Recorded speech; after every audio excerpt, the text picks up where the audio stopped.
আল্লাহ রাব্বুল আলামিন দুনিয়াতে অনেক সম্পর্ক দিয়েছেন। বাবা মা একটা সম্পর্ক, সন্তান একটা সম্পর্ক, দাদা দাদি নানা নানি আরেকটা সম্পর্ক, এভাবে চাচা মামা,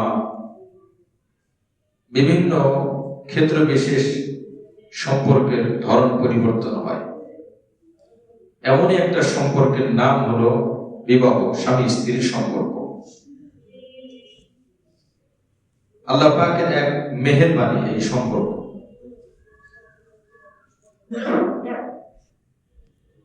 পৃথিবীতে আল্লাহ পাক যখন হযরত আদম আলাইহিস সালামকে সৃষ্টি করলেন, পৃথিবীর প্রথম সম্পর্কের নামই হলো স্বামী স্ত্রী। জোরে বলে সুবহানাল্লাহ। আল্লাহ পাক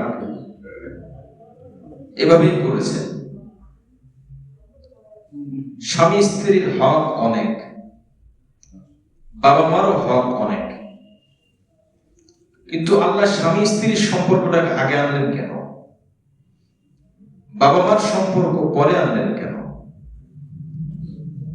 যে আল্লাহ মাটি থেকে হযরত আদম আলাইহিস সালামকে সৃষ্টি করতে পারেন, সেই আল্লাহ তো বাবা ছাড়াও মায়ের গর্ভ থেকে সন্তান ভূমিষ্ঠ তার বান্দাকে তৈরি করতে পারতেন। আল্লাহ সিস্টেম রাখলেন কেন? এই সিস্টেম রাখার মূল একটা কারণ হলো আল্লাহ পাক রব্বুল আলামিন একটা বিধান তৈরি করে দেওয়া, আর এর মধ্যে কিছু ইঙ্গিত দেওয়া। সেই ইঙ্গিতটা কি? যে সন্তান জন্ম দিলেই হক হারেনি বাপ মা হয় না। বিবাহ একটা পবিত্র সম্পর্ক, একটা ফজিলতওয়ালা সম্পর্ক, বাবা মাও ফজিলতওয়ালা সম্পর্ক, কিন্তু পার্থক্যটা একটু আমরা বোঝার জন্য বলতে হবে, বুঝতে হবে। একটা গরুর পেটে একটা বাচ্চা হয়, মা বাবার সম্মানকে ঠিক রেখেই কথাগুলো আমাদের বুঝতে হবে।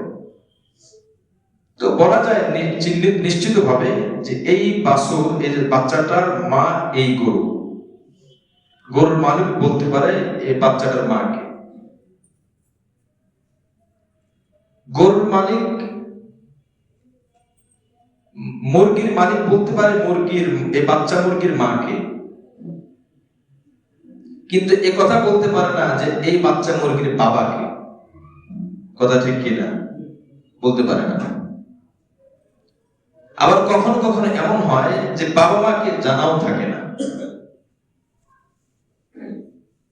পুরুষ মহিলা বিশেষ সম্পর্কে যে প্রাণী আল্লাহ সৃষ্টি করেন, এই সম্পর্কের জন্য মানুষের এবং জিন জাতির জন্য বিবাহ রেখেছেন, অন্য কোন প্রাণীর জন্য বিবাহের বিধান রাখেন নাই। এই জন্য বাবা মা মানুষের মধ্যেও আছে, অন্য প্রাণীর মধ্যেও আছে, কিন্তু বিবাহটা এমন একটা সম্পর্ক যেটা শুধু মানুষের মধ্যে আছে, অন্য কোন প্রাণীর মধ্যে নাই।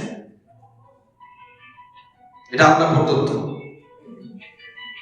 এই জন্য পৃথিবীর প্রথম সম্পর্ক হলো স্বামী স্ত্রী। হযরত আদম আলাইহিস সালামকে আল্লাহ পাক বানিয়ে, আল্লাহ তো পারতেন জায়গায় আমি মহিলা তৈরি করব, এরপর মহিলার গর্ভে আমি পুরুষ দিব, এভাবেই তো আল্লাহ পাক করতে পারতেন। আল্লাহ না করে আদম আলাইহিস সালামকে মাটি থেকে তৈরি করলেন, এরপরে হযরত হাওয়া আলাইহিস সালামকে তৈরি করলেন। দুইজন অপরিচিত, আল্লাহ পাক দুজনের মধ্যে জান্নাতে কি করলেন বলেন? বিবাহ করিয়ে দিলেন।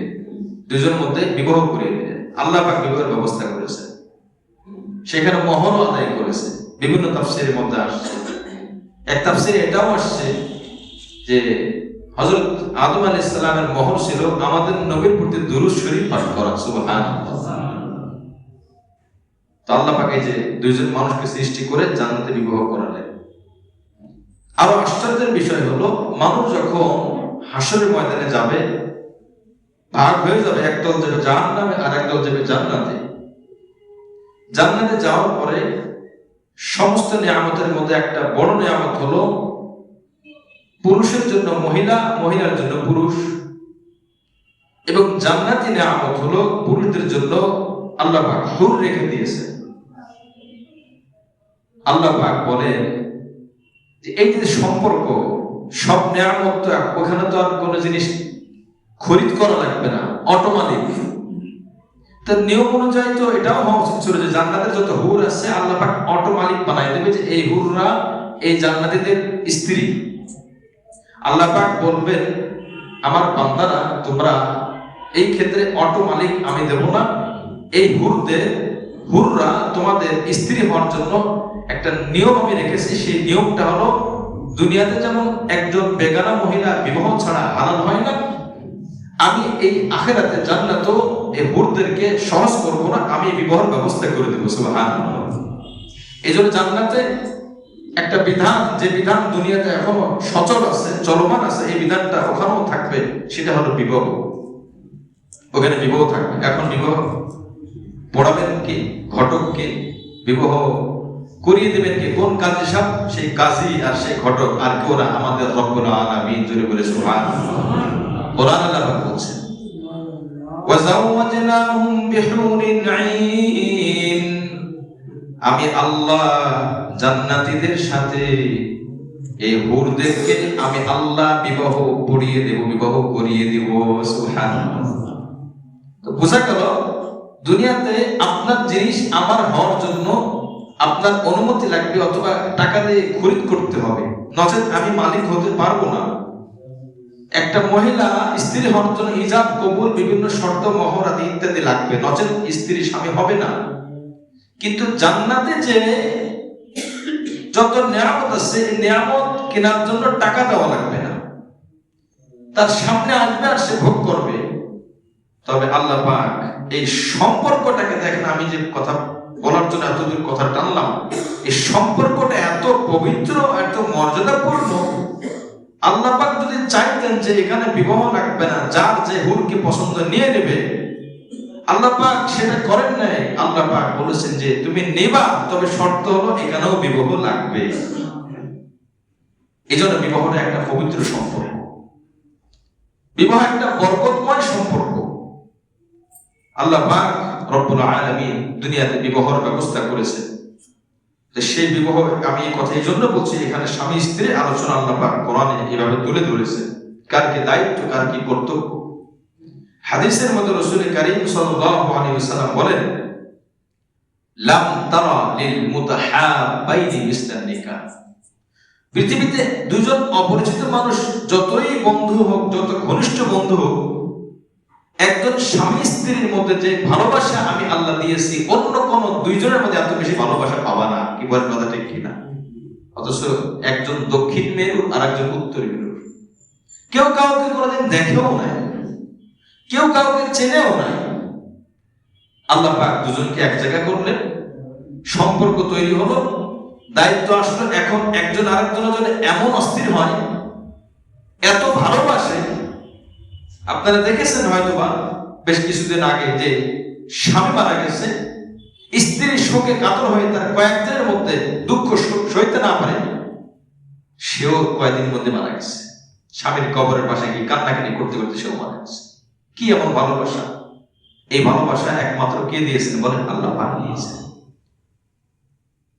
এটা আল্লাহ পাক দিয়েছেন।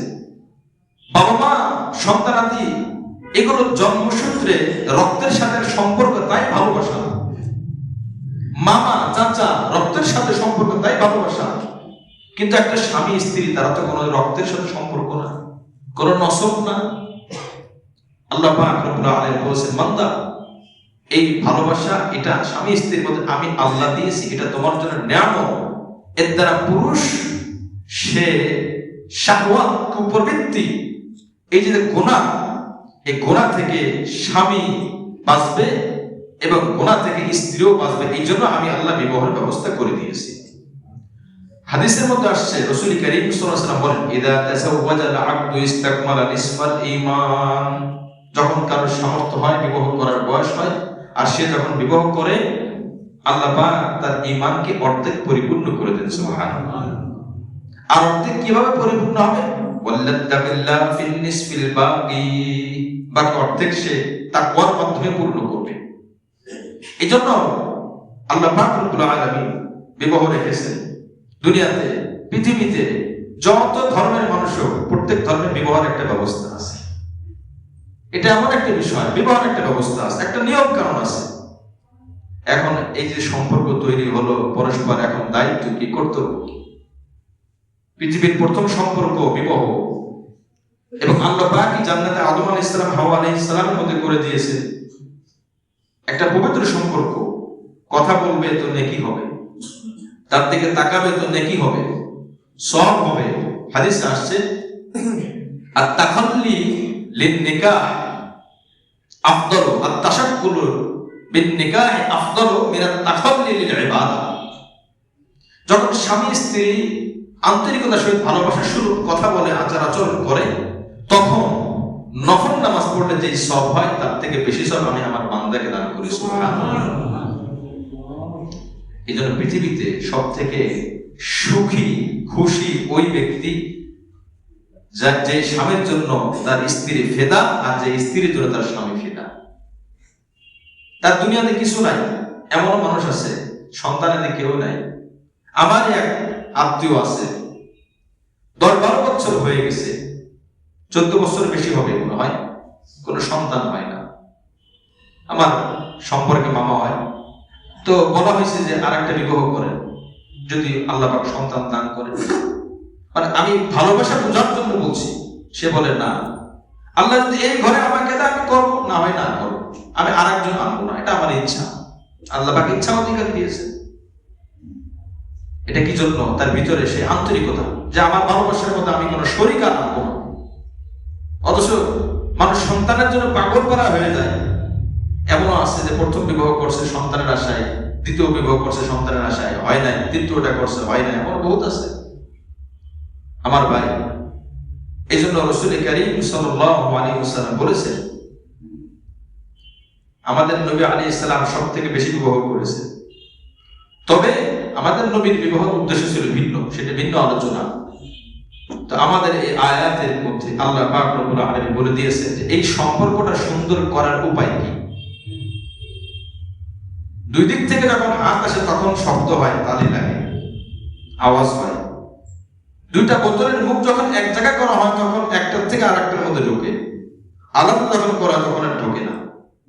আল্লাহ পাক রব্বুল আলামিন বলেন, আর-রিজালু কাওয়ামুনা আলান নিসাই বিমা ফাদ্দালাল্লাহু বা'দাহুম আলা বা'দ। আল্লাহ পাক রব্বুল আলামিন বলে দিয়েছেন যে ইজাব আর কবুলের মাধ্যমে, গতকালকে মাগরিবের সময় মনে হয়, মাগরিবের পর আমি দ্রুত চলে গেছি গোড়ান 10 নম্বর মসজিদে, ইমাম সাহেব নাই, একটা মসজিদের সুন্নাত তরিকায় বিবাহ হবে। গতকালকে মাগরিবের পরে বিবাহটা পড়ান, তখন এই হাদিসগুলো বলতেছিলাম। এই যে 5 মিনিট আগে এই ছেলে এই মেয়ে পরস্পর দেখা করা হারাম ছিল, অন্তরের স্বাদ নিয়ে কথা বলা গুনাহ ছিল। এই মাত্র ইজাব কবুলের মাধ্যমে এখন তারা পরস্পর স্বাদ নিয়ে কথা বলা আর তাকানো সওয়াবে পরিণত হয়ে গেছে। সুবহানাল্লাহ। নিয়মের কারণে তো ইজাব কবুলের মাধ্যমে একটা সম্পর্ক তৈরি হলো। এই সম্পর্ক ঠিক রাখার জন্য পরস্পর আল্লাহ পাক কর্তব্য অধিকার দিয়েছেন। কার কি কর্তব্য, কার কি অধিকার? আল্লাহ পাক রব্বুল আলামিন স্বামীকে সম্মানিত করেছেন দুই কারণে। এই আয়াতের মধ্যে বলা হয়েছে স্বামী স্ত্রীর দায়িত্ব গ্রহণ করবে। স্বামীর কি কর্তব্য, স্ত্রীর কি কর্তব্য? স্ত্রীর দায়িত্ব হলো স্বামীর খেদমত করা, স্বামীর কথা অনুযায়ী শোনা। এটা হলো স্ত্রীর উপরে দায়িত্ব, স্বামীর হক। স্ত্রী স্বামীর কথা মতো চলবে, স্বামীর খেদমত করবে, স্বামী যা বলবে তাই শুনবে, যদি আল্লাহর বিধান লঙ্ঘন না হয়। এটা স্ত্রীর উপরে দায়িত্ব, হকটা কার? স্বামী। আর স্বামীর কর্তব্য কি, স্ত্রীর হক কি?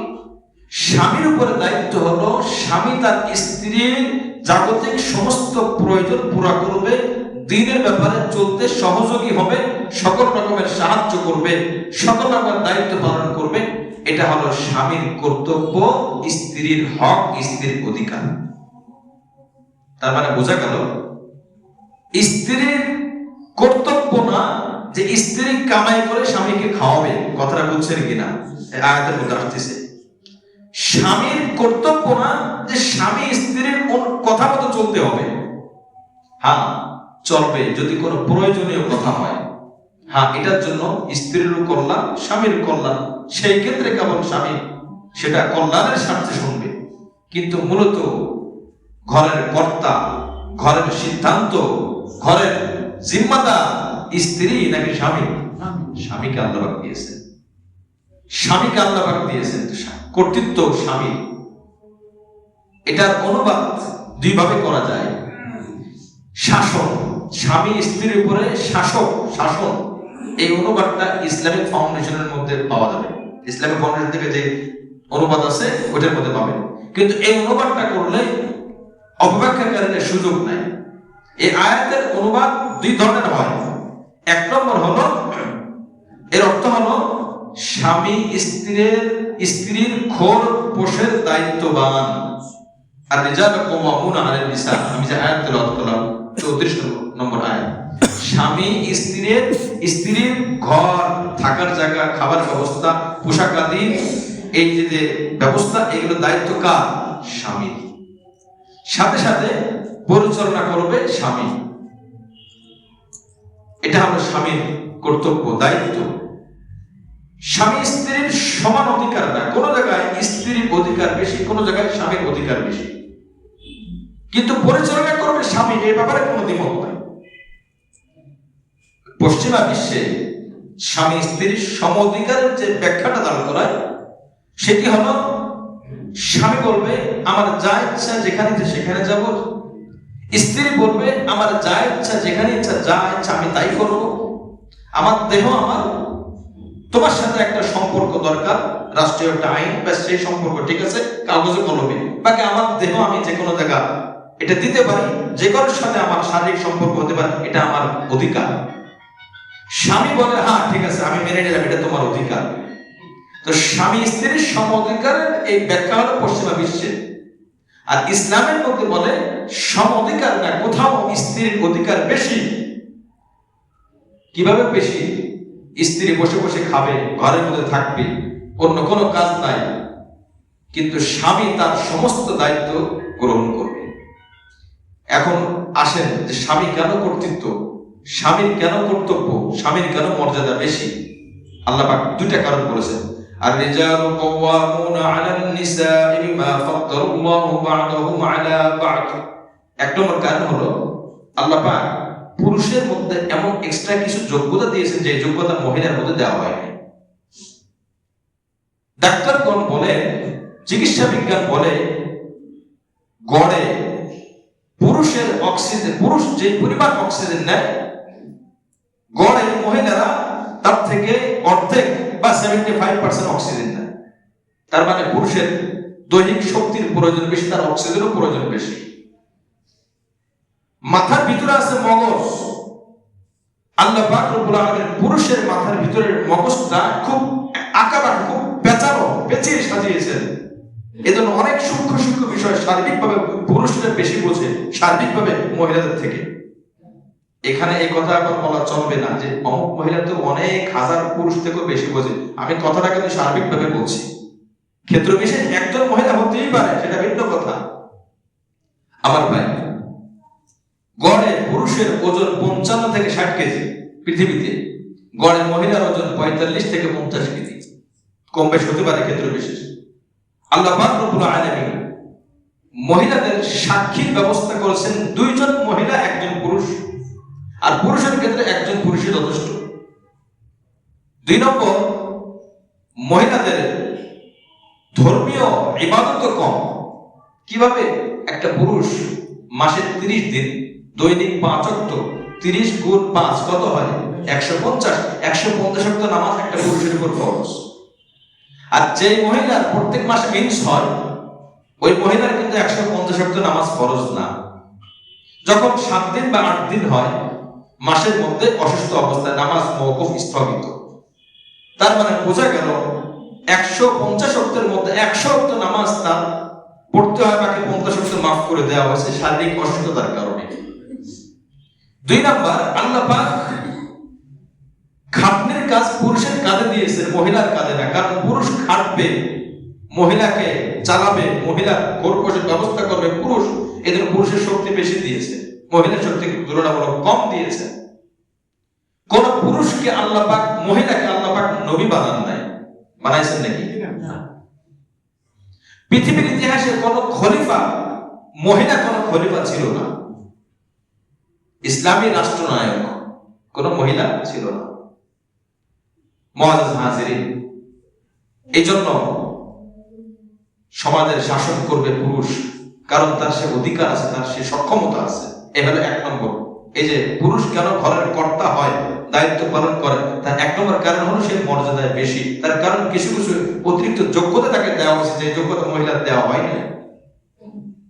আল্লাহ পাক রব্বুল আলামিন যখন মানুষকে সৃষ্টি করলেন, আদম আলাইহিস সালামের সামনে দেখানো হয়েছে, এক একটা মানুষকে পিঁপড়ার মতো করে সমস্ত মানুষের রূপকে জমা করে দেখানো হয়েছে। এই দেখো তোমার বাচ্চারা, কাউকে দেখছেন এ কালো, কেউ দেখা যায় ফর্সা, কেউ একটু খাটো, কারোর মানে বুঝাই দিচ্ছেন, কেউ বেশি লম্বা, কারোর হাত পায়ে সমস্যা, কেউ একটু পাগল, বিভিন্ন ধরনের, বিভিন্ন বর্ণের, কেউ অতি কষ্টে আছে।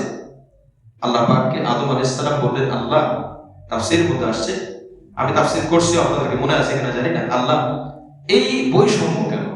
সবাই তো আপনার বান্দা। বলে হ্যাঁ। সবার উপর তো একই বিধান? বলে হ্যাঁ, বিধানও একই। সবাই তো আমার সন্তান? বলে হ্যাঁ, তোমার সন্তান। তো ভিন্ন ভিন্ন কেন? সবাইকে এক করে দেন, সহজ হয়। আল্লাহ পাক বলেন, না আদম, আমি ভিন্ন ভিন্ন এজন্য করছি যাতে করে একজন অসুস্থ মানুষ সে সুস্থ মানুষকে দেখে, একজন অসুস্থ মানুষ সুস্থ মানুষকে দেখে সবর করে কিনা, এই পরীক্ষা করার জন্য আমি তাকে অসুস্থ বানাইছি। সুবহানাল্লাহ। একজন সুস্থ মানুষ অসুস্থ মানুষকে দেখে শুকরিয়া আদায় করে কিনা, এজন্য আমি তাকে এই পরীক্ষা করার জন্য তাকে সুস্থ বানাইছি। এজন্য আপনি পৃথিবীতে এমন একজনও পাবেন না যার নিচে, মানে সমস্যার দিক থেকে যার নিচে নাই, সুবিধার দিক থেকে যার উপরে নাই। কথাটা একটা আবার বুঝেন। পৃথিবীতে একজন মানুষকেও পাবেন না যে সব সমস্যা তার, এর থেকে আর বেশি কারোর সমস্যা পৃথিবীতে নাই, এমন একজন পাবেন না। আবার এমন একজনকেও পাওয়া যাবে না সব সুবিধা তার আছে, সব রকম যোগ্যতা তাকে দেওয়া হয়েছে, এর থেকে বেশি আর কারোর যোগ্যতা দেওয়া হয় না, এমন একজন নাই। পরস্পর দুইজন লোক, দুজনেই শিক্ষিত এক, লম্বায়ও এক, টাকা পয়সাও এক, কিন্তু আল্লাহ পাক রব্বুল আলামিন দেখা যায় দুজনের মধ্যে একজনকে একটু দুর্বল বানাইছে। দুজনে কিন্তু টাকা পয়সাও এক, শিক্ষাও এক, বাহ্যিক দৈহিক গঠনও একরকম, ফর্সা, হয়তোবা সে একই বাপ মার সন্তান, কিন্তু একজন একটু দুর্বল আর একজন একটু সবল। একজন একটু কথা দেরিতে বোঝে, আর একজন তাড়াতাড়ি বোঝে। এরকম হয় কি হয় না? একই মায়ের পেটে জন্ম, ভিন্ন ভিন্ন। পৃথিবীর মধ্যে যত কোম্পানি ফ্যাক্টরি আছে, কলকারখানা আছে, ডাইস যেমন হয় তার মালটাও তেমন হয়। 1 কপি বানায় আর 100 কপি বানাক আর 1000 কপি বানাক, ভিন্ন যদি বানায় তো এটা দোষ হয়। বিদেশি বায়াররা এসে 1000 পিস শীতের জ্যাকেট অর্ডার দিয়ে যায়। 1000 পিসে মনে করেন আপনার 10টা কার্টুন হবে, এক কার্টুনে 100 পিস। তো যখন মাল রেডি হবে, আসার পরে সব মালগুলো খোলার সময় নেই, মাঝখান থেকে একটা কার্টুন টান দেবে, টান দিয়ে দেখবে যে স্যাম্পলের সাথে মিল আছে কিনা। 10টা কার্টুনের একটা কার্টুনের একটা মাল, মানে 1000 পিস থেকে একটা পিস হাতে নেবে, হাতে নিয়ে দেখবে স্যাম্পলের সাথে মিল আছে কিনা। দেখা গেল সব ঠিক আছে, বোতামের কালারটা একটু পরিবর্তন।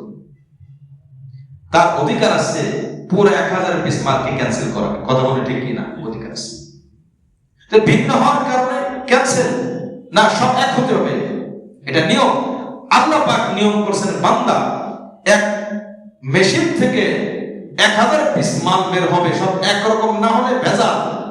আমি আল্লাহ মা নামক একটা মেশিন, তার পেট থেকে আমি 10টা সন্তান দেব, 10 টাকা আমি 10 রকম বানাবো। সুবহানাল্লাহ। পরীক্ষা করার জন্য। বড় ছেলে খুব শিক্ষিত কিন্তু গরিব। 2 নম্বর ছেলে শিক্ষিত না কিন্তু অনেক ধনী। 3 নম্বর ছেলে শিক্ষা নাই, ধনী না, কিন্তু অনেক সুস্থ, বাকি বড় দুজন একটু অসুস্থ।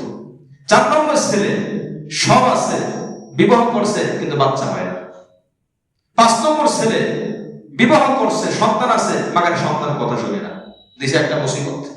6 নম্বর ছেলে বিবাহ করছে, সন্তান হয়েছে, সন্তানগুলো ভালো কিন্তু স্ত্রীর কথা শুনে না, দিছে একটা পেরেশানি।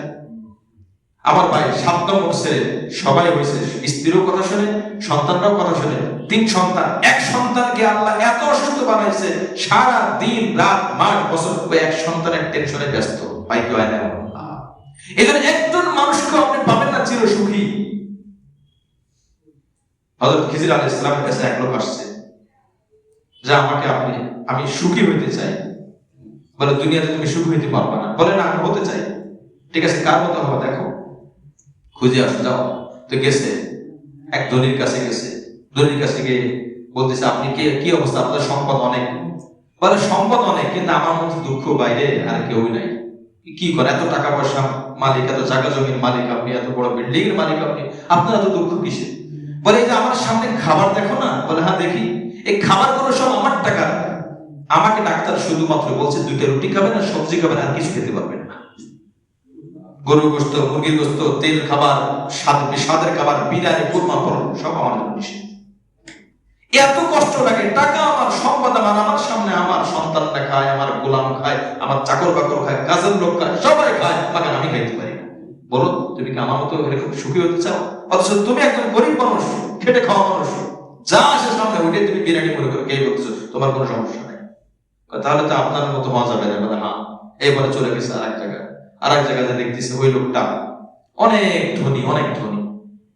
তো তার বাড়িতে গেছে, বাড়ি যাওয়ার পরে বলতেছে, আপনি তো ধনী, দেখা যাচ্ছে টাকা পয়সা অনেক, তো এখন আমি আপনার মতো হতে চাই, এই জন্য আমি পরীক্ষা করার জন্য আসছি যে আপনার কোনো সমস্যা আছে কিনা। তো সে বলতেছে, আমার সব আছে, একটা জিনিস নাই, যে জিনিস না থাকার কারণে আমি সব থেকে দুঃখী এবং অসহায় মনে হয় আমাকে। বলে এটা আবার কি? বলে শোনো, আমি একে 4টা বিবাহ করছি, কিন্তু আমার একটা ছেলে বিয়ে হয় না। তো বলো আমার বংশ ধরে রাখবে কে? বংশের বাতি জ্বালাবে কে? এই সম্পদ কি হবে আমার? স্ত্রীরা তো আমি মারা গেলে নিয়ে যাবে, কিন্তু আমার নাম নিবে কে? আমার থেকে কষ্টের ভাই আর কেউ আমার মতো হইতে চাই না। 3 নম্বরে গেছে আর এক ধনীর কাছে। যাওয়ার পরে ঘটনা তো বোঝার জন্য ওই ধনী ব্যক্তি কাছে যাওয়ার পরে বলতেছে, ঠিক আছে আপনি তো খুব সুখী মানুষ, আপনার মতো আমি হইতে চাই, আপনার কোনো দুঃখ আছে নাকি? বলে হ্যাঁ, আমার থেকে দুঃখী, শুধু দুঃখী না, আমার অবস্থা শুনলে তুমি নিজেও দুঃখে মরে যাবে। কি অবস্থা বলে দেখো, আমি আমার স্ত্রীর সাথে সম্পর্ক অনেক ভালো ছিল, আমার স্ত্রী একবার অসুস্থ হয়ে যায়, আমি আমার স্ত্রীকে অনেক ভালোবাসি। তো স্ত্রী অসুস্থ অবস্থায় একটা কথা বলতেছে যে আপনি এত দুঃখ করে লাভ কি, আমি মারা গেলে তো আপনার একটা বিবাহ করবেন, আপনার একটা স্ত্রী হবে, আপনার সুন্দর সংসার হবে। তো স্বামী বলতেছে, কি বলো তুমি, তুমি মারা যাওয়ার পর আমি বিবাহই করবো না, আমি এত বেশি ভালোবেসে ফেলেছি, আমার ভিতরে আর অন্য কোন স্ত্রী আনার সুযোগ নাই। বলে না, এটা সব পুরুষই বলে। যাই হোক, এই স্বামী একটা হারাম কাজ করে ফেলছে, তার লজ্জাস্থান কেটে ফেলছে। এবার প্রমাণ পাইছো তো তুমি, যে তুমি মারা গেলে আমি এখন বিবাহ করবো না। বুঝতে পারে না, বোঝার জন্য ঘটনা ঘটার জন্য ঘটনা বলা না, ঘটনা বোঝার জন্য, উপদেশ নেওয়ার জন্য। শোনো, ঘটনা করবে আল্লাহর ফয়সালা, আমার স্ত্রী সুস্থ হয়ে গেছে, এখন আমার স্ত্রীর স্বামীর চাহিদা পূরণের দরকার, না পারে আমার স্ত্রীর চাহিদা পূরণ করতে, আর স্ত্রী কোন কথাও আমি তাকে আমার কথা শুনাইতেও পারি না, তখন তো আবেগে যা করছি। এখন স্ত্রী তার যে দরকার, যেটা স্বামী একান্ত দিতে পারে, এটা তো আমি দিতে পারতেছি না, আমার সবই তো আছে। বাধ্য হয়ে আমার স্ত্রী অন্যের সাথে সম্পর্ক আমি অনুমতি দিতে বাধ্য হয়েছি, কিছু করার নাই আমার। এবং তার গর্ভে কিছু বাচ্চা কাচ্চা হয়েছে, এই বাচ্চা একজন আমার না, এই বাচ্চা অন্যের বাচ্চা। মানুষ জানে বাচ্চা আমার, কিন্তু বাচ্চা অন্যের, বাচ্চা আমার না। বলো, আমার থেকে অশান্তি, আমার মতো কষ্টকর আর দুনিয়াতে কোনো মানুষ আছে? বলে হ্যাঁ বুঝছি। চলে গেছে খিজির আলাইহিস সালামের কাছে। খিজির আলাইহিস সালাম বলতে, কি বলো কার মতো হইতে চাও? আমি আল্লাহর কাছে দোয়া করবো। ওই ব্যক্তি তখন কেঁদে কেঁদে বলে, আপনি আল্লাহর কাছে দোয়া করেন এতটুকু, আল্লাহ আমাকে যে অবস্থায় রাখে, আমাকে ধর্মের উপর রাখে এবং আমাকে যেন শান্তিতে রাখে, এটাই আল্লাহর কাছে দোয়া করেন। সুবহানাল্লাহ। এই জন্য আমার ভাই, আমি মনে করতেছি ওইটার মধ্যে শান্তি আছে। আরে ও তো প্রধানমন্ত্রী, আমাদের দেশের রাষ্ট্রপতি ছিলেন আব্দুল হামিদ সাহেব, ওনার নিজের বক্তব্য আমি শুনছি অনেকবার, সে মাঝে মধ্যে হাসি রহস্য, উনি নিজে বলতেছেন কোনোদিন আমি একটা ডিম পুরা খাইতে পারি না। কেন? মানে একটা ডিম ভেজে আসার আগে চেক করা হয়। উনি নিজের মুখের কথা, উনি বলতেছেন এই ডিমের কিছু অংশ আমার যারা পিএস আছে, যারা সহকর্মী আছে, তারা নিজেরা খায়। তার মানে খাওয়ার পরে যদি তারা জীবিত থাকে, তারা সুস্থ থাকে, তাইলে আমি খাবো। তার মানে যদি এই ডিম খেয়ে যদি কেউ মারা যায়, তো আমার পিএস আগে মারা যাবে, তারপর আমি বেঁচে যাবো। মানে শুধু মেশিন দিয়ে পরীক্ষা করালে হবে না, ডিমের অর্ধেক একজন খাইতে হবে। বক্তব্য শুনে দেখেন, ভিডিওর মধ্যে আসছে, আমি এমনি বলি নাই। তার মানে আমার ভাগ্যে একটা ডিম খাওয়া এই কপাল নাই, অথচ আমি কিন্তু এই দেশের রাষ্ট্রপতি। আমি ঘরের লাইট বন্ধ করে ঘুমাইতে পারি না নিরাপত্তার স্বার্থে। অন্ধকারে ঘুমাইলে কি না কি হবে, দরজা ভালোভাবে আমি লাগাইতে পারি না। আমি আমার আত্মীয়ের সাথে একটু মোয়ানাকা করবো, মিলবো না, দাঁড়ান স্যার, কেন? আগে চেক করে নি ভিতরে কোনো সমস্যা আছে কিনা। তো বলো, মনের মধ্যে খালি রাষ্ট্রপতি এইটাই আছে, কিন্তু তোমরা যে শান্তিতে, ওই একজন খেটে খাওয়া গরিব মানুষ যে শান্তিতে থাকে, মনে সাথে যা ইচ্ছে তাই করতে পারে, যেখানে আছে সেখানে যেতে পারে, আমি আব্দুল হামিদ কিন্তু তা করতে পারি না। কি বলেন, কথাগুলো কি যুক্তি আছে কিনা? আমার মনে করে অন্য জায়গায় আসবে বাবা, প্রধানমন্ত্রী খুব শান্তি না। আপনি রিক্সাওয়ালা, কসম করে বলি, আপনি দিনের উপরে চলেন, দিনের পথে থাকেন, আপনি চাওয়ালা, আপনি যে শান্তিতে আছেন, এই শান্তি যদি অনুভব করতো, বুঝ থাকতো, তো কেউ এই পৃথিবীর বাচ্চা হইতে চাইতো না, চাইতো না কেউ হইতে। আমাদের সে বুঝ নাই। আমরা হ্যামিলিয়ার বাসির পিছনে দৌড়াইতেছি, সবাই দৌড়াচ্ছে, আমি দৌড়াতেছি। বেশ, ধনী হইতে হবে, বাড়িওয়ালা হইতে হবে, ঠিক আছে, ভালো কথা, এটা আল্লাহ পাকের নিয়ামত। কিন্তু এর পিছনে পড়তে গিয়ে আমি ধর্ম, কর্ম, ইসলাম জলাঞ্জলি দিলাম, এটা তো ঠিক না। সাহাবায়ে কেরাম ধর্মভিত্তিক ধন সম্পদ অর্জন করেছেন, ধন সম্পদ ভিত্তিক ধর্ম পালন করেন নাই। কথাটা একটু বুঝার আছে। ধর্ম ঠিক রেখে দুনিয়া ঠিক, আর আমরা দুনিয়া ঠিক রেখে ধর্ম ঠিক। কথা বলে ঠিক কিনা? এই জন্য আমাদের করুণ অবস্থা, আমাদের দোয়া কবুল হচ্ছে না, দিলে শান্তি পাচ্ছি না। কারণ আমরা তো দুনিয়া কেন্দ্রিক ধর্ম পালন করি, ধর্ম কেন্দ্রিক দুনিয়া পালন করি না, দুনিয়া তো অতিবাহিত করি না। এই জন্য আমার ভাই, আল্লাহ পাক যে কথা বলতেছিলাম, আল্লাহ পাক রব্বুল আলামিন পুরুষদেরকে সম্মানিত করেছেন, মর্যাদা দিয়েছেন। 2 নাম্বার কারণ, অবিমা আনফাকু মিন আমওয়ালিহিম, পুরুষ যেহেতু খেটে খেটে কষ্ট করে স্বামী স্ত্রীর প্রয়োজন পুরা করে, এই জন্য পুরুষ হবে ঘরের কর্তা, দায়িত্বশীল, তার সিদ্ধান্তই সিদ্ধান্ত। মহিলা স্বামীর সিদ্ধান্ত মেনে নিতে হবে। তো 2টা কারণ আমরা এই আয়াতের মধ্যে পাইলাম। একটা হলো কিছু কিছু যোগ্যতা আল্লাহ পুরুষকে দিয়েছেন। 2 নাম্বার, স্ত্রীর ভরণ পোষণের দায়িত্ব স্বামী। এই 2টা কারণে ঘরের কর্তা হবে স্বামী। বাকি এর অর্থ এই না যে স্ত্রীর উপরে অন্যায়ভাবে জুলুম করবে। কথা বলে ঠিক কিনা? জুলুম করতে হবে না। فالصالحات قانتات حافظات للغيب بما حفظ الله, আল্লাহ পাক বলেন, আর যারা নেককার মহিলা হবে, দিনদার হবে, আল্লাহ পাক যেই বিষয়গুলো সংরক্ষণ করতে বলেছেন সেগুলো সংরক্ষণ করবে, দিনদার হবে, তারা তো ভালো। আর যদি এরকম না হয়, ওয়াল্লাতী তাখাফুনা নুশুজাহুন্না ফাইজুহুন্না, আর যদি কোনো মহিলা খারাপ হয়ে যায়, কোন মহিলার আচরণ খারাপ হয়, স্বামীর কথা শুনে না, স্বামী জাগতিক প্রয়োজনে কিছু আদেশ দিয়েছে সেটাও মানে না। দেখেন, বাবা মার খেদমত অত্যাবশ্যক, কিন্তু প্রশ্ন হলো, একটা আদেশ বাবা মা দিয়েছে কোন মেয়েকে, তার বিপরীত আরেকটা আদেশ স্বামী করেছে তার স্ত্রীকে।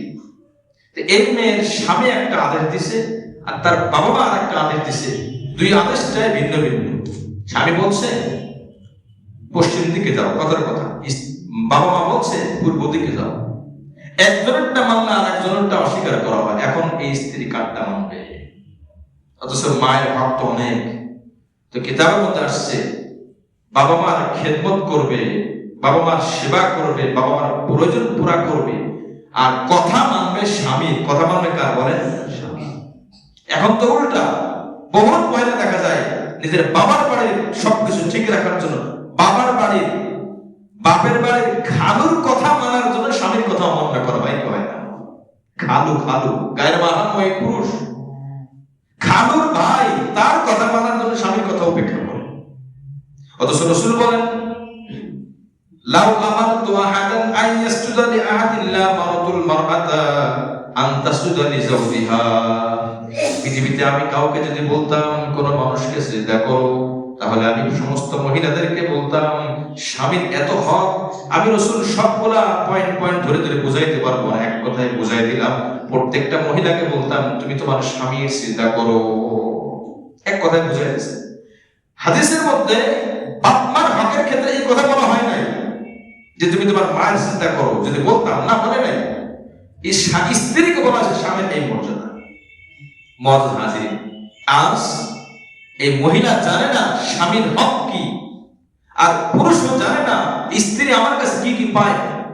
যার দরুন ঘরে ঘরে, পরিবারে পরিবারে, সমাজে সমাজে সব থেকে বড় সংকটপূর্ণ সম্পর্ক হলো স্বামী স্ত্রীর সম্পর্ক। এর বিপরীতে যারা উভয়ের হক মেনে চলে, উভয়ের বুঝে চলে, তার থেকে শান্তিতে পৃথিবীতে আর কেউ নাই। কি বলেন কথা ঠিক কিনা? আমাদের এক উস্তাদ, আমি মুসলিম শরীফ তার কাছে পড়ছি, উনি বলছেন স্বামী কেমন স্ত্রী কেমন, মুক্তাতে বাসা 20 বছরের উপরে সম্পর্ক, মানে স্বামী স্ত্রীর সম্পর্ক। প্রতিদিন ফজরের পরে ঘুম থেকে উঠে একটা মহিলা তার স্বামী, অনেক সময় আমাদের পা লাগলে চুমা খায় না মানুষের সম্মান দেখানোর জন্য, তো স্ত্রী ঘুম থেকে উঠে স্বামীর চুমা খায়। আর সে তার জায়গা থেকে যেটা বুঝে প্রতিদিন, তো স্বামী জিজ্ঞেস করতেছে প্রথম এটা কেন করো কেন? বলে দেখেন আপনি আমার স্বামী, আল্লাহ রাসূল বলেছেন সিজদা যদি দেওয়ার আমি আদেশ দিতাম তো স্ত্রীকে বলতাম স্বামীকে সিজদা করো, কিন্তু সিজদা তো দেওয়ার অধিকার নাই, বাকি এই মর্যাদাই কিন্তু আপনি স্ত্রী হওয়ার কারণে যদিও আমি আপনার সাথে ঘুমিয়েছি, কিন্তু আপনি তো সম্মানে বড়। কি বলেন কথা ঠিক কিনা? আপনি তো মর্যাদার জায়গায়, তো রাত্রে আমার পা তো আপনার শরীরে গেছে, আমার পা তো আপনার শরীরে গেছে, এটা তো আমার কাছে বেয়াদবি মনে হয়। স্বামী স্ত্রী হওয়ার কারণে আমি থেকেছি, কিন্তু সকালবেলা উঠে আমি আবার শ্রদ্ধাও রেখেছি, এই জন্য আমি চুমা খাই। মেহরবানি করে আমাকে এটা আপনি নিষেধ করতে পারবেন না। বলেন এই স্বামীর ভিতরে স্ত্রীর মর্যাদা, স্ত্রীর ভালোবাসা কি পরিমাণ আসবে? পৃথিবীর সব টাকা দিয়ে দিলেও তো এই মহাব্বত অর্জন করা যাবে না। স্ত্রীর একটা কথায়, চরিত্রবান স্ত্রী, একটা স্বামী অসৎ খারাপ, কিন্তু তার স্ত্রী যখন চরিত্রবান হয়, স্বামী ভক্ত হয়, ওই স্বামীটা অচিরেই পরিবর্তন হয়ে এই স্বামীটা তার স্ত্রীর জন্য ফেদা হয়ে যায়। অপরদিকে স্বামীও যখন তার স্ত্রীর জন্য নিবেদিত প্রাণ হয়, তখন স্ত্রীও একসময় চিন্তা করে হায় আমার তো আসলে কেমন করে চলা উচিত ছিল। আমার ভাই, সহজে বলতে গেলে একজন মহিলা তার স্বামীকে যে পরিমাণ যত সহজে পরিবর্তন করতে পারে, স্বামী কিন্তু অত সহজে তার স্ত্রীকে অত পরিবর্তন করতে পারে না। আপনি খুঁজে দেখেন, যে ঘরের স্ত্রী ভালো হয়ে গেছে, অটোমেটিক ওই স্বামী আজ না হয় কাল ভালো হয়ে গেছে। কারণ স্ত্রীর ধর্ম মানে স্বামীর ইজ্জত রাখে, স্বামীর সম্মানও করে। আজকে স্বামী তার স্ত্রীকে ধমক দিয়েছে, কালকে দিয়েছে, কয়দিন এক স্বামী ছিল, সে তার স্ত্রীর কোনো আচরণ ভালো লাগতো না। ঘরের মধ্যে গেছে, যে দেখে যে এখনো বিছানা টানানো হয় না, মশারি টানানো হয় না, হ্যাঁ এখনো মশারি টানানো হয় না, ঘুমাবো। পরের দিন স্ত্রী চিন্তা করছে আমার স্বামী যেন আজকে রাগ করতে না হয়, আজকে আগে সব রেডি। খাবার খাইতে বসছে, দেখছে যে মশারি টানানো, কিছু বলতে পারে না। খাবার খাইতে বসছে, তরকারির মধ্যে একটু ঝাল বা লবণ কম বেশি হয়েছে, কি পাক করো, ব্যাস ওদিন একটু আচ্ছা মতো শাসাইল। পরের দিন স্ত্রী আরো সুন্দর করে পাক টাক করলো, সব সাজিয়ে রাখছে। তৃতীয় দিন আসছে, এসে দেখে সব ঠিক আছে, কিন্তু খুঁজে বের করতে পারতেছে না কি দোষ ধরবে। দেখেন কি বিছনাতে করছে, বালিশ একটু আঁকা বাঁকা আছে, এলোমেলো আছে। বলে বিছনা করছো, বালিশ তো আঁকা বাঁকা এলোমেলো, এরকম বিছনা করতে পারি, এই একটু লাগাই দিল। পরদিন স্ত্রী চিন্তা করছে না আজকেও সম্ভব না, আজকেও আমি ব্যাস ঠিকঠাক করবো। তৃতীয় দিন, চতুর্থ দিন, পঞ্চম দিন যাওয়ার পরে স্বামী আর কিছু খুঁজে পায় না।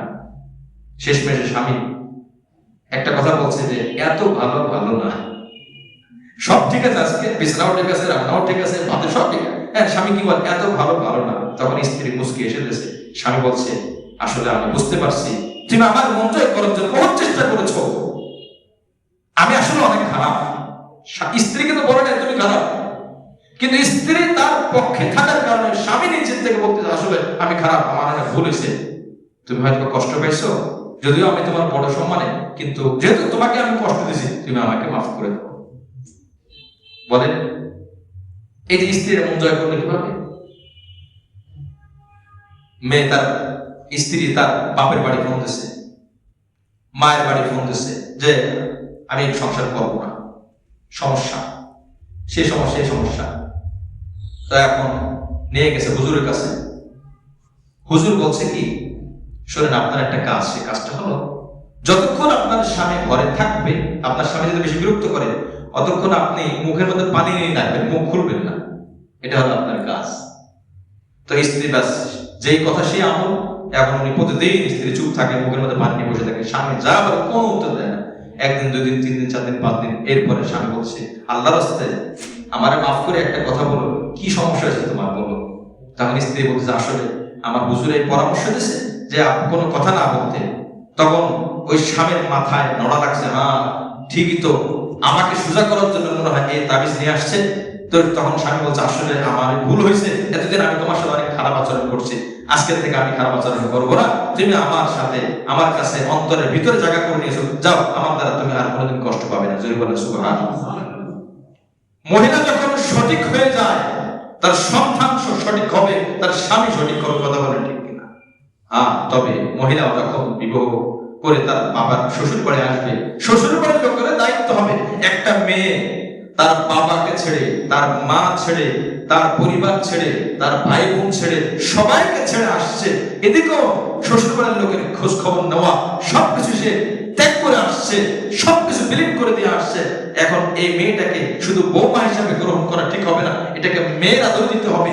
আমার মেয়ে যদি তরকারির মতো লবণ একটু কম দেয়, আমি বলি কি, মেয়ে লবণ একটু কম হয়েছে, সামনে থেকে বাড়াই দিবা, এই চিন্তাটাই করতে হবে ছেলের বউর ক্ষেত্রে, কথা বলা ঠিক কিনা? কিন্তু উল্টা যদি শাশুড়ি চিন্তা করে, মায়ের বাড়ি থেকে কিছু শিখে আসো নাই, আল্লাহ দিয়ে বাবার, আল্লাহ দিয়ে সন্তান হয়েছে, তরকারিতে লবণ কি পরিমাণ দিতে হয় এটাও শেখো নাই।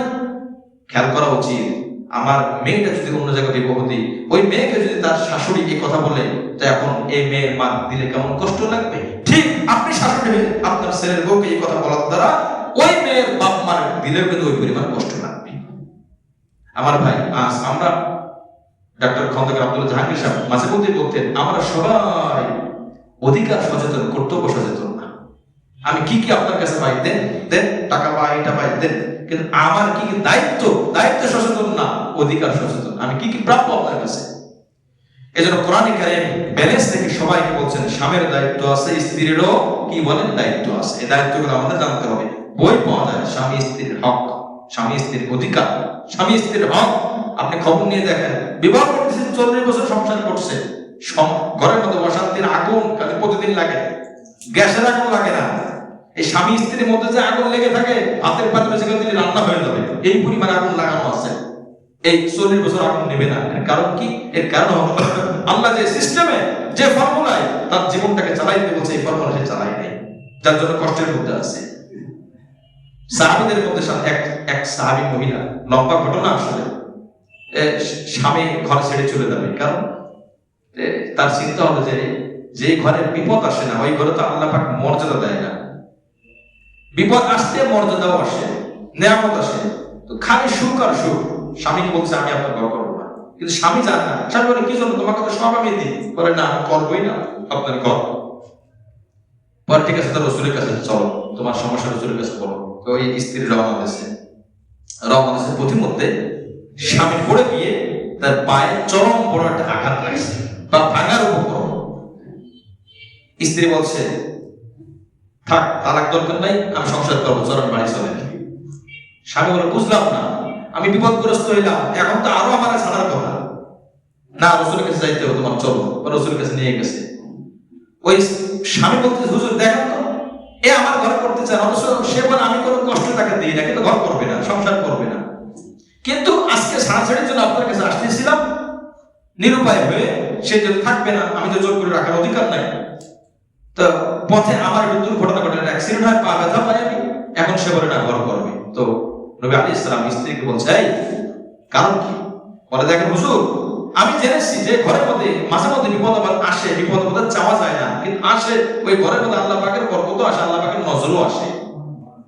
তা আমি দেখি আমার স্বামী যদি চায় পানি দেয় শরবত, যদি চায় একটা উন্নত দেয় শাড়ি, কথার কথা, পেয়ে যায়, এত শান্তি তো এটা তো খুব খারাপ জিনিস, আমি তো আখিরাতে চিন্তা করতেছি এই ঘরে মনে হয় কোনো কল্যাণ নাই, এই স্বামীর ঘরে মনে হয় কোনো কল্যাণ নাই, এই জন্য আমি নিয়োগ করে হুজুর আমি এই ঘরে থাকবো না, যে ঘরে মাঝে মধ্যে বিপদ আসে ওই ঘরে আমি যেতে চাই।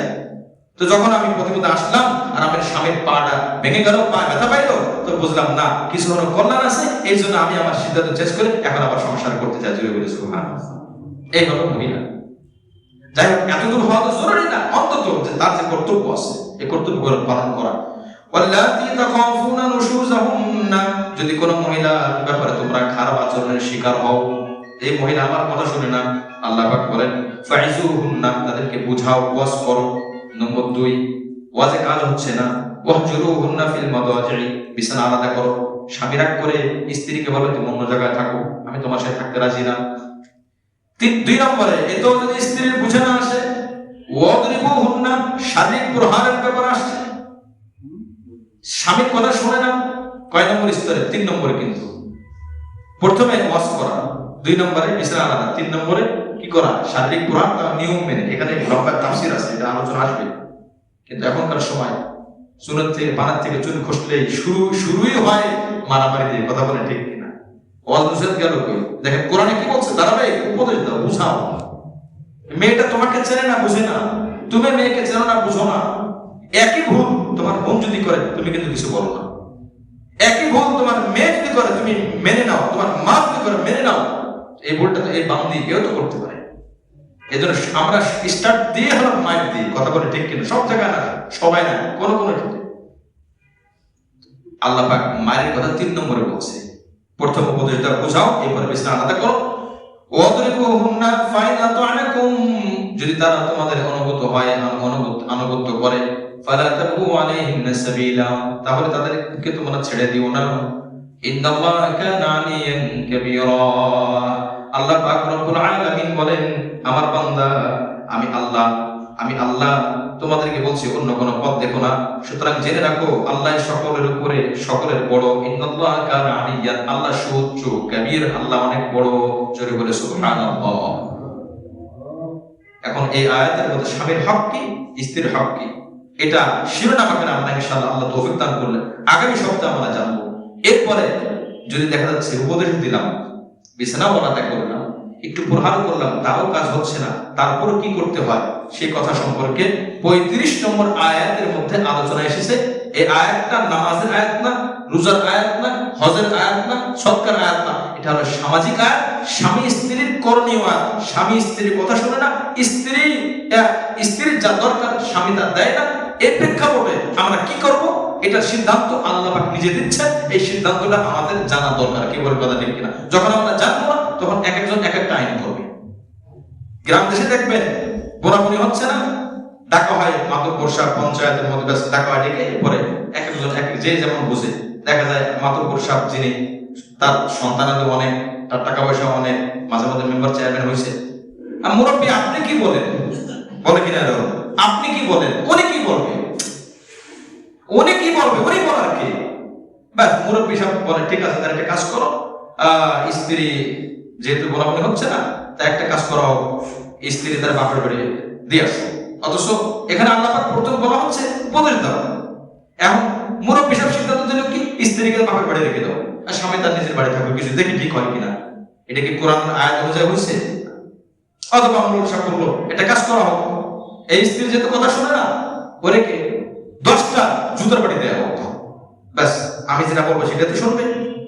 মাতব্বর সাহেব তোমার বোঝা উচিত, এখানে তোমার সিদ্ধান্ত শোনার জন্য তোমাকে কেউ ডাকে নাই, কোরআন সুন্নাহর সিদ্ধান্ত শোনার জন্য তোমাকে ডাকা হয়েছে। আর তুমি যদি বলো আমি বুঝি না কোরআন সুন্নাহ, তো তোমাকে কেন ডাকা আছে? তুমি এই লাইনে জিরো, তুমি এই লাইনে মূর্খ। তোমার টাকা বেশি থাকতে পারে, তোমার জাগতিক জ্ঞান বেশি থাকতে পারে, তুমি কলমের মূর্তি তৈরি করতে পারো, ধান লাগাইতে পারো, সেটা বিভিন্ন জিনিস, তোমার কথায় মানুষ নড়াচড়া করে, কিন্তু কোরআনের সিদ্ধান্ত তুমি দিতে পারো না, কারণ তুমি হলো মূর্খ। কথা বলেন ঠিক কিনা? এই জন্য এটা আমাদের সমাজে বহুত বিবাহ বিচ্ছিন্ন হয়েছে এই সমস্ত মূর্খ জ্ঞানহীন কিছু কিছু মুরব্বীদের এই মানে কি বলে কোরআন সুন্নাহ বিরোধ আইন করার কারণে, সিদ্ধান্ত নেওয়ার কারণে। আল্লাহ পাক রব্বুল আলামিন সবাইকে কোরআন সুন্নাহ সহিহ বুঝ দান করেন, আমিন। এই জন্য আমরা আগামী সপ্তাহে ইনশাআল্লাহ কার কি হক এটা জানবো, এবং যখন এক পর্যায়ে দেখা যাচ্ছে আর গোনাগুনি হচ্ছে না, তখন কি করণীয় এই সম্পর্কে আমরা জানবো। ভাই, ঘরের মধ্যে যখন ঝগড়া লাগে তো অনেক সময় রাগ রাগ করে স্বামী পাইছে তালাক শব্দ, স্বামীর প্রথম মিষ্টির শব্দ হলো তালাক। আমার ক্ষমতা আছে তালাক দেওয়ার, তোর তো ক্ষমতা নাই তালাক দেওয়ার, আয় আমি তালাক, এক তালাক, দুই তালাক, তিন তালাক, 14 তালাক, তোর শ্বশুর শাশুড়ি গোষ্ঠী সন্তান সবাই তালাক দিয়ে সাইজ করে দেয়। এটা কি হালাল হয়েছে না হারাম হয়েছে বলেন? এই তালাক দেওয়া, তুমি স্বামী তোমাকে এই তালাক দেওয়া শরীয়ত অধিকার দেয় নাই, এটা দেওয়া তোমার জন্য হারাম হয়েছে। একসাথে 3 তালাক দেওয়া গুনাহ, একসাথে এক মজলিসে 3 তালাক দেওয়া গুনাহ। অধিকার আপনাকে দেওয়া হয়েছে নিয়ম মাফিক। এই আয়াতকে যখন সামনে রাখবো, সামাজিক বিধান, সামাজিক বিষয় যখন আমাদের সামনে আসবে, তখন এই আয়াতকে সামনে রাখলে অটোমেটিক সহজ হয়ে যাবে, কোরআন সুন্নাহ মোতাবেক হবে, আল্লাহর হুকুম মতে হবে। আল্লাহ আমাদের সকলকে কোরআন সুন্নাহ মোতাবেক আমাদের পরিবারটাকে পরিচালনা করার তৌফিক দান করেন, আমিন।